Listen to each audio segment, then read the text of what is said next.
भारी गावचे दादा तुम्ही जागराला या भारी गावचे दादा तुम्ही जागराला या ना भारी गावच्या ताई तुम्ही जागराला या भारी गावचे ताई तुम्ही जागराला या ना जागराला या हो तुम्ही जागराला या जागराला या हो तुम्ही जागराला या भारी गावच्या काकू तुम्ही जागराला या हो तुम्ही जागराला या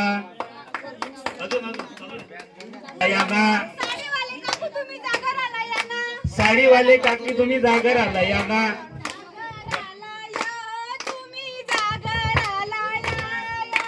जागराला या हो तुम्ही जागराला या कुटुंब इंसाजराचा जागर मांडला जागराला या ना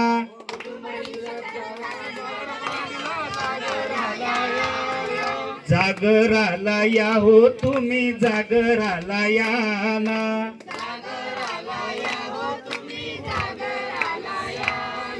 धन्यवाद. चला कुठे कुठे कुठे जागराला चला कुठे कुठे कुठे कुटुंब न्यायालयात चला. बरं ठीक आहे मंडळी चला तर बघू. तर मंडळी आमच्या शुभांगी जय शुभांगी काय हो काय झालं तुला माहित नाही का माझा वाढदिवस आहे तर माहित आहे ना. तुम्ही मला विश काऊन नाही केलं अहो करणारच होते बघा पण कामाच्या गडबडीत विसरूनच गेले. असं म्हणजे वास्तव इंस्टाग्राम फेसबुक याच्यावर तुला रील्स पाहायला टाइम आहे आणि मला वाढदिवसाची विश करायला टाइम नाही. आता समज तुझ्या नवऱ्यावर किती प्रेम आहे तर अहो प्रेम म्हणजे काय हनुमानासारखी छाती फोडून दाखवायची गोष्ट आहे की काय. मग काय लोणचं खायची गोष्ट आहे का चालले तिथं मला म्हणाले तर आई बोले भूक लागली जेवायला दे ना. ए पोरा चल घे जेवायला आम्ही बसते आता निवांत. हेडंबाच्या बोटाला उपाशी मारशील का तुम्ही समजलं होय व्हॉट्सअप इंस्टाग्राम ट्विटर पाहत बसते मग मी तेच करते आता द्या तुम्ही जेवायला. मी नाही देणार मी नवरा आहे तुझा नवरे असले काम करते का मग काय झालं तुम्ही माणूस असले म्हणून तुम्ही नाही करू शकत मी करायचं का. मी देखील एक माणूस आहे मी नाही करणार. सबसेट सांगून ठेवते का करायचं तर करून घ्या. आवाज काय वाढू सांगू राहिलो हो इकडं त्यामुळे सगळ्या भांडणाची सुरुवात झाली इथे. त्याच्यामुळे नाही व हे माडे त्यामुळे म्हणलं सर्व भांडणाची लढ सुरू आहे. या अशा निर्णय वापरायची मनावर काम होत नाही तुला माहित आहे का असं मला सांगता होय तुम्ही परिणाम काय होईल. बाप तसाला एक मसाला एक अजून काय होणार आहे. मला म्हणते परिणाम काय होईल. किती चांगले संस्कार केले तर दिसतेच होय ना तिकडे चालले मोठे मनाने.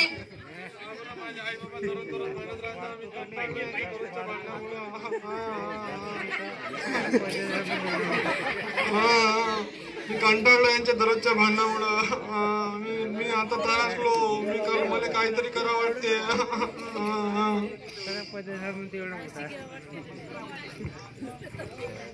शिवांगी शिवांगी काय हो काय झालं ओरडायला. मला ऑफिसला जायचं आहे ना मग जा ना तर दररोजच जातास का पहिल्यांदा चालले होय तुम्ही ऑफिसला. तुले माझे जोडे पॉलिश करायला ते केले का तुला मी काय नौकर बसली होय तुमची डोळे पॉलिश करायला. हेडंबा त्या नवरा आहे म्हणलं चांगली नाही मग काय झालं तर मी बायको आहे तुमची. मग काय झालं लोकांच्या बायका पाहिलं नाही का विचार बरं येईल आहे का तो अशा आता लोकांच्या घरी बायका आहे नवरे आहे तुमच्यासारखे असे भांडकुटाने एका एका गोष्टीवर भांडते. कसे शांतपणे आपापल्या घरी सुखी संसारात राहते. तुमच्यासारखे नाही एवढुल्या कारणावरून नुसते भांडण करत राहते. असं काय करता होय चालले मोठे म्हणाले तर. हे काही पटून तुझे मले तू तुझं पाय मी माय पाहतो आता पाहतो मी चालली मामाच्या घरी. तुमच्या घरी राहायचं मला काही स्वप्न आहे. मी लोकांच्या बायका पाहतो त्या सारख्या नाही म्हणले हे बाई हे नाही पडत आहे तू तुझ्या घरी पाय मी माझ्या घरी पाहतो होय आता चालली मी माझ्या घरी चालले परत. सोडा त्याला काय बोलणं माझ्यासोबत चाल रे.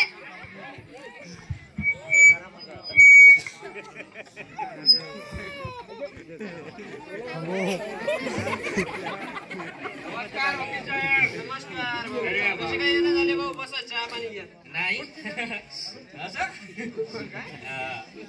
काही नाही म्हणलं थोडस घरचं मॅटर होतं काय झालं भाऊ घरी काही नाही लहान लहान गोष्टी पाय भांडणं करते बायको अरे ते सगळ्यांच्याच घरी आहे आजकाल चालतेच ते तुमच्या घरी आहे का तसं आहे का सगळ्यांच्या घरी आहे ना ते हा राजू माझ्या घरचं मला माहित राहील ना ते तुमचं बरोबर आहे मग जेवढं सांगते तेवढं करा बा आता वकील आता इज्जत देऊ राहील तुम्हाला एवढी तर तुम्ही जेवढं करून द्या मग काय डॉक्युमेंट लागते तर ठीक आहे भाऊ, वेळ लागेल पण तुमच्या कामाला. तरी किती वेळ लागेल? तरी पण 1 महिना भाऊ तरी. अरे बापरे, अजून झेला लागत नाही. हो. अरे पाहा मग तेवढं करून दे. तोपर्यंत मी तुम्हाला कागदपत्र वगैरे देतो, नोटीस वगैरे पाठवून देऊ आपण. ठीक आहे सांगा मग. हा हो या भाऊ.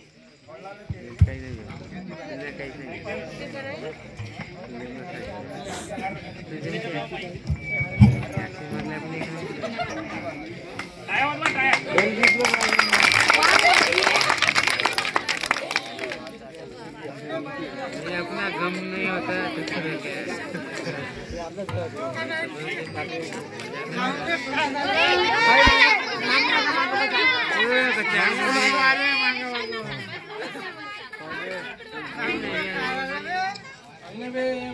घरचं टेन्शन आहे मग भांडत राहायचं लेखा नसते त्याचं टेन्शन आहे मग खाऊन राहायचं एवढ्या टेन्शन मध्ये गोष्ट सांगते का लेखा आता अरे टेन्शनचं औषधच नसते पण ते काही सांगू लागतो ते काय औषध टेन्शन भागाचं औषधच नसते टेन्शन नाही जात बाप गेला नाही वावर गेलं तर टेन्शन काय वावर गेला असं पण टेन्शन नसते त्याला पाय तू जाते सांगता का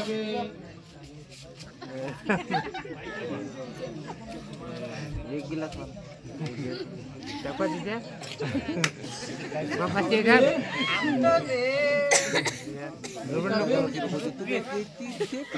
तुला काय भेटेल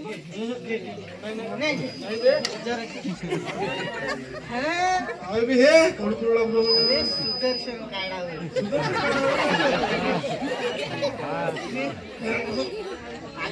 अगदी जर्सी घेऊन दे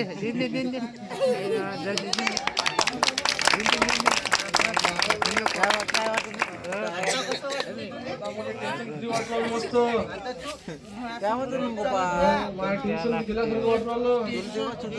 आता मग अभ्यासाचं काम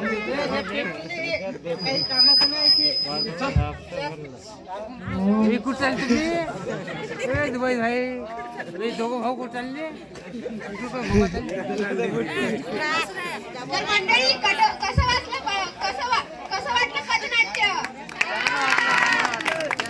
तर मंडळी या पथनाट्याचा उद्देश असा की जी पती पत्नीचे जे वाद होतात त्या वादांमुळे मुलाच्या शिक्षणावर त्याच्या मानसिकतेवर वाईट परिणाम होतो व शेवटी तो व्यसनाधीनतेकडे वळतो. तर या पथनाट्यात आपण बघितलंच आहे की पती पत्नीच्या वादामुळे त्यांचं नातं हे दिवसपर्यंत सुद्धा पोहोचलेलं आहे आणि तसंच त्या मुलाचं पूर्ण आयुष्य हे बर्बाद झालेलं आहे आणि तो व्यसनाकडे वळलेला आहे. तर म्हणून सलोख्याने राहा, प्रेमाने राहा आणि स्त्रीचा आदर करा.